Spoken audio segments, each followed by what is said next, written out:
Hello students, online lecture की इस श्रृंखला में आज हम सांख्यिकी के मुख्य विषय टैबुलेशन पर बात कर रहे हैं। सारणी से क्या तात्पर्य है और एक सारणी यानी टेबल और टेबल के मेजर पार्ट्स क्या होंगे, what will the important components of table, ये हम पिछले लेक्चर में डिस्कस कर चुके हैं। किस प्रकार से कोई टेबल जो प्रॉपर होनी चाहिए, क्या इसका शीर्षक होना चाहिए, शीर्षक के साथ सबसे पहले टेबल की संख्या यानी तालिका संख्या होनी चाहिए, टेबल का नंबर होना चाहिए, साथ ही उसका टाइटल होना चाहिए जिसे हम शीर्षक कहते हैं। शीर्षक यदि पूर्ण रूप से जानकारी ना दे तो हम सब टाइटल यानी कि उपशीर्षक भी दे सकते हैं। इसी के साथ कैप्शंस क्या हैं, स्टेप्स क्या होंगे यानी रोज़ और कॉलम के शीर्षक कैसे डालने होंगे, साथ ही टेबल का जो मेजर पार्ट है जिसे हम सेल कहते हैं, जो कि विभिन्न प्रकार की रोज़ और कॉलम से बनेंगे, जिसमें कि हम मुख्य रूप से वो सूचना डालेंगे उस समस्या पर जिस पर कि ये टेबल बनाई गई है। साथ ही टेबल के फुटनोट्स और सोर्सेज भी बहुत देना आवश्यक है, क्योंकि सोर्स से उस टेबल की ऑथेंटिसिटी बढ़ जाती है कि हमने किन स्रोत से ये डेटा लिए हैं। आज की हमारी चर्चा का विषय रहेगा कि किसी भी टेबल के ये जो इम्पॉर्टेंट पार्ट्स हैं इन्हें तो हमें इंक्लूड करना ही है, लेकिन हमने जो सूचना एकत्रित की है उस सूचना को किस रूप में प्रस्तुत किया जा सकता है, अर्थात सारणियों के प्रकार क्या हो सकते हैं, कितने प्रकार की सारणियाँ बनाई जा सकती है, टेबुलेशन किस प्रकार से किया जा सकता है। सारणियों के प्रकार 3 आधार पर दिए गए हैं। 3 आधारों पर हम सारणी को देख सकते हैं।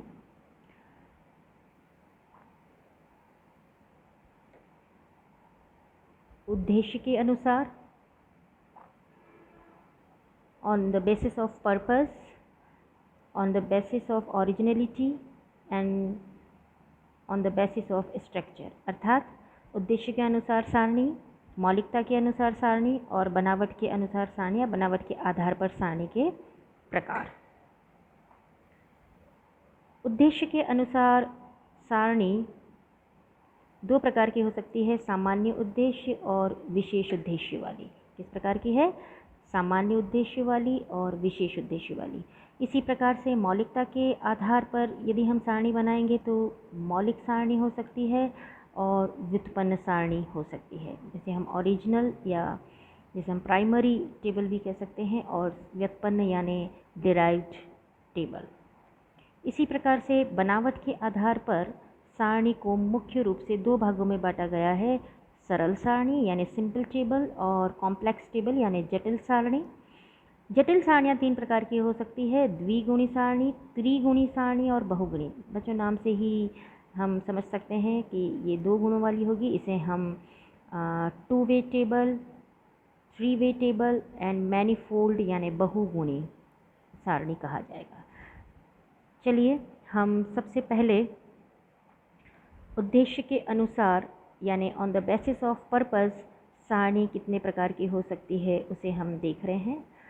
उद्देश्य के अनुसार सारणी के 2 प्रकार हैं, सामान्य उद्देश्य वाली सारणी यानी जनरल पर्पस और दूसरा है विशेष उद्देश्य वाली सारणी। तो जनरल पर्पस वाली जो सारणी होगी वह सारणी है जो सामान्य प्रयोग के लिए आंकड़ों को प्रस्तुत करती है, यानी कि किस प्रकार के आंकड़े दिखाए जाते हैं जो बिल्कुल एक कॉमन पर्पस से लिए गए हैं। इसका एकमात्र उद्देश्य आंकड़ों को इस प्रकार से प्रस्तुत करना है कि कोई भी रिसर्चर या कोई भी अनुसंधानकर्ता अलग अलग इकाइयाँ दिए हुए होने पर भी उसका तुरंत पता लगा सके यानी तुरंत उसे ढूंढ सके। मोस्टली ये किसी रिपोर्ट के साथ दी हुई होती है, जैसे कि मान लीजिए कि भारत की कोई जनगणना की रिपोर्ट है, इसे हम सेंसस रिपोर्ट भी कहते हैं, जो हमारे यहाँ प्रति 10 वर्ष के बाद अंतराल से ये रिपोर्ट तैयार की जाती है, जनगणना की जाती है। और इस प्रकार की जो सारणियाँ होती है इन्हें रेफरेंस टेबल्स भी बोलते हैं। हम क्या कहते हैं? हम इसे रेफरेंस टेबल। जब हम रिसर्च करते हैं, जैसे कोई एमफिल कर रहे हैं, पीएचडी कर रहे हैं या कोई रिसर्च पेपर भी लिखते हैं, तो इन्हें रेफरेंस टेबल्स के नाम से भी जाना जाता है। दूसरा है सामान्य उद्देश्य वाली हम देख चुके हैं, सॉरी। दूसरा होगा विशेष उद्देश्य वाली सारणी, या इसे हम कहेंगे स्पेशल पर्पस टेबल। ये एक ऐसी सारणी है जो किसी विशेष उद्देश्य की पूर्ति के लिए बनाई जाती है, इसे हम स्पेशल पर्पस टेबल कहते हैं। मोस्टली ये साइज़ में छोटी होती हैं, यानी कि स्मॉल साइज ऑफ टेबल बनता है। इसे हम समरी टेबल भी कह सकते हैं, यानी कि उस टेबल को देखकर आप आगे दी हुई व्याख्या को या जो एनालिसिस किया है उसको एट अ ग्लांस यानी एक ही दृष्टि में समझ सकते हैं। तो इस प्रकार की टेबल इसलिए बनाई जाती है कि आप आगे जितना भी एनालिसिस या विश्लेषण कर रहे हैं, चाहे वो डिस्क्रिप्टिव है, तो उसे हमने टेबल में जब शो करते हैं, टेबल फॉर्मेट में देते हैं, उसे हम समरी टेबल भी कह सकते हैं। Now the next basis for table according to originality, यानी कि मौलिकता के आधार पर सारणी के प्रकार। मौलिकता के आधार पर सारणी दो प्रकार की हो सकती है, प्राथमिक सारणी यानी ओरिजिनल टेबल या मौलिक सारणी भी कहते हैं, और दूसरा होगा डिराइव्ड टेबल या व्युत्पन्न सारणी। ऐसी सारणी जिसमें कि आंकड़े उसी मौलिक रूप में प्रस्तुत कर दिए जाते हैं जिस रूप में उन्हें एकत्रित किया गया है। जैसे कि जिस रूप में वो आंकड़े प्राप्त हुए हैं, यदि हम उन्हें ठीक उसी प्रकार से प्रस्तुत कर दें टेबल फॉर्म में सारणी के रूप में, उसे हम प्राथमिक या मौलिक सारणी कहेंगे, ओरिजिनल टेबल कहा जाएगा। जबकि डिराइव्ड टेबल जो है उसे हम व्युत्पन्न सारणी कहते हैं। इनमें आंकड़े उसी रूप में प्रस्तुत नहीं किए जाते हैं जिस रूप में उन्हें एकत्रित किए गए हैं, बल्कि वे रेशियो, परसेंटेज यानी अनुपात या प्रतिशत, इन रूपों में जब वो दिए जाते हैं, इस रूप में जब वो प्रस्तुत किए जाते हैं, उन्हें हम कन्वर्ट करते हैं, या एवरेज के फॉर्म में भी हो सकते हैं, तो इन्हें हम व्युत्पन्न सारणी या डिराइव्ड टेबल कहते हैं। तो बच्चों, आप समझ सकते हैं कि मौलिकता के अनुसार या मौलिकता के आधार पर जो सारणी का वर्गीकरण किया गया है, मौलिक सारणी या प्राथमिक सारणी और व्युत्पन्न सारणी, ये बेसिकली उस टेबल में दिए गए आंकड़ों के रूप पर, किस फॉर्म में डेटा दिया गया है, उस पर निर्भर करता है कि ये ओरिजिनल टेबल है या डिराइव्ड टेबल है। ओरिजिनल टेबल यानी कि जिस फॉर्म में आपने आंकड़े एकत्रित किए थे, सूचना एकत्रित करी थी, उसी रूप में उसे हम प्रस्तुत कर दें टेबल में, उसे हम ओरिजिनल टेबल या मौलिक सारणी कहेंगे। और यदि हम इकट्ठे किए हुए, एकत्रित किए हुए जो प्राथमिक आंकड़े हैं, उन्हें यदि हम अनुपात में यानी रेशियो में या प्रतिशत के रूप में या औसत के रूप में प्रस्तुत कर देते हैं, तो उन्हें हम डिराइव्ड टेबल कहेंगे। तो इस प्रकार से हमने दो आधार पर सारणियों के प्रकार देखे। पहला हमने देखा ओरिजिनलिटी के आधार पर, यानी कि वो प्राप्त किस प्रकार से किए गए हैं, उद्देश्य क्या था उनका, और दूसरा हमने देखा कि मौलिकता के आधार पर, यानी कहाँ से उसका ओरिजिन हुआ है, वो मौलिक है, प्राथमिक है, या व्युत्पन्न या डिराइव्ड है। Next come to the third basis, types of table according to construction, बनावट के अनुसार सारणियों के प्रकार। बच्चों, बनावट के आधार पर सारणियों के तीन प्रकार होंगे, पहले दो प्रकार होंगे, सरल या एक गुण वाली सारणी, और दूसरा होगा जटिल सारणी, जिसे हम कॉम्प्लेक्स टेबल भी कह सकते हैं। ये जो सरल या एक गुण वाली, इस पर आप ध्यान दीजिएगा, सरल या एक गुण वाली जो सारणी है उसे हम वन वे टेबल भी कहते हैं। जब कोई सारणी आंकड़ों की केवल एक ही विशेषता का वर्णन करती है, उसे एक गुण वाली सारणी या वन वे टेबल, आप इस पर ध्यान देंगे, इसे हमने क्या कहा है, one way table. One way मतलब एक ही विशेषता को, एक ही कैरेक्टरिस्टिक को दिखा रही है, उस प्रकार की सारणी को हम सरल या सिंपल और वन वे टेबल कहेंगे। जैसे मान लीजिए एक उदाहरण है, किसी कॉलेज के विद्यार्थियों की संख्या, नंबर ऑफ स्टूडेंट्स, क्लास दी गई है और विद्यार्थियों की संख्या। तो ये एक ही विशेषता क्या बता रहे हैं कि किसी कॉलेज में विद्यार्थियों की संख्या प्रत्येक कक्षा में कितनी है।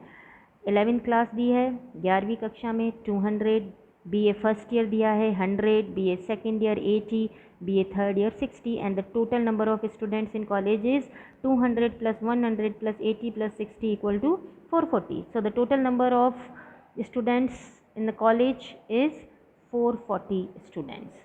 तो ये एक छोटी सी जानकारी जो दे रही हैं, केवल एक ही विशेषता बता रही है कि प्रत्येक क्लास में विद्यार्थियों की संख्या कितनी है। इसे हम सिंपल टेबल या वन वे टेबल कहेंगे।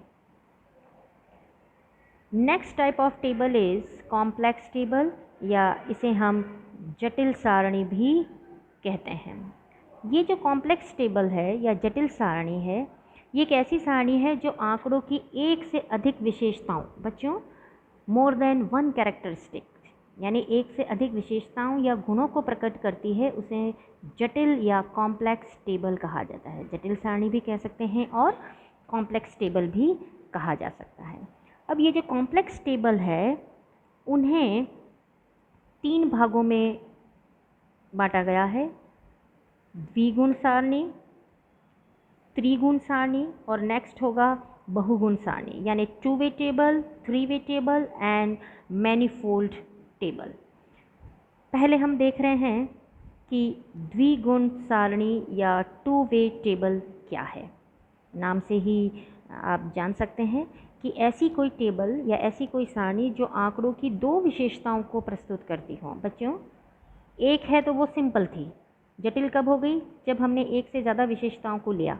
पर पहला प्रकार क्या है? 2 वे टेबल है, इसलिए यदि 2 विशेषताओं को प्रस्तुत करती हो, यानी कि 2 विशेषताओं को बताने वाली कोई टेबल है, सूचना है और उसकी हमने टेबल बनाई है, उसे हम 2 वे टेबल कहेंगे, द्विगुण सारणी।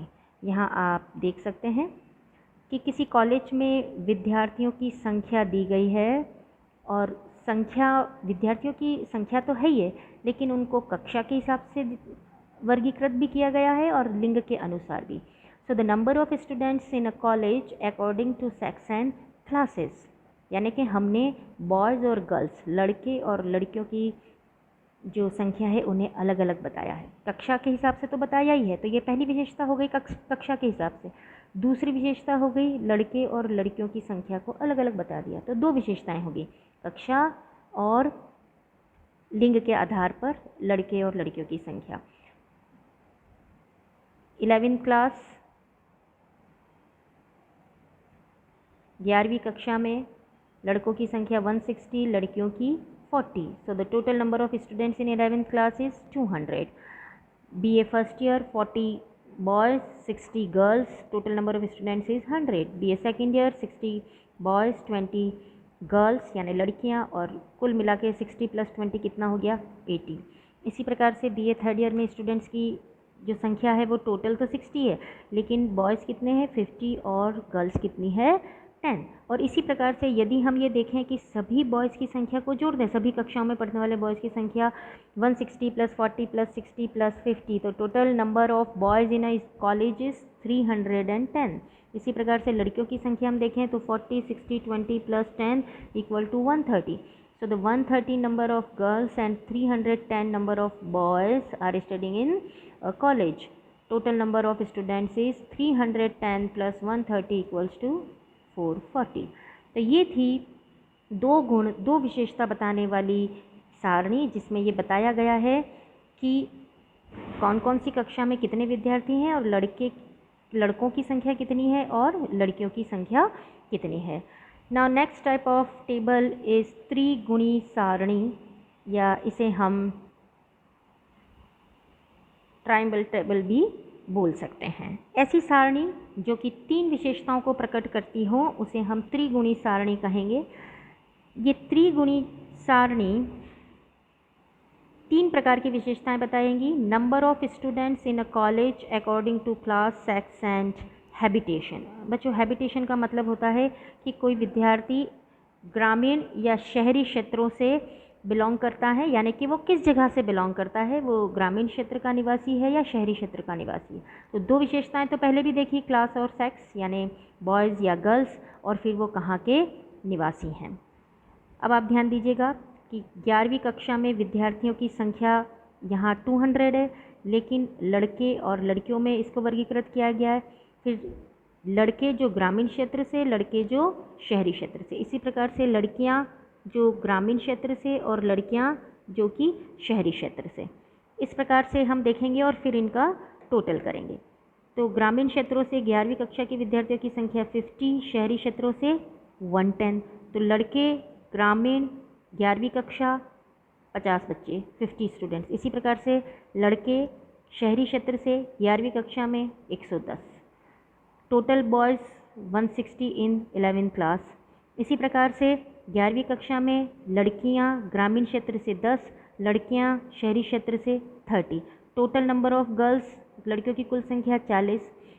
इसी प्रकार से ग्रामीण और ग्रामीण क्षेत्र से लड़कों की संख्या, ग्रामीण क्षेत्र से लड़कियों की संख्या 50 + 10, टोटल ग्रामीण क्षेत्र से कितने बच्चे हो गए 11वीं कक्षा में 60। इसी प्रकार से शहरी क्षेत्रों से लड़कों की संख्या 11वीं कक्षा में 110 और शहरी क्षेत्रों से लड़कों की संख्या 11वीं कक्षा में 30।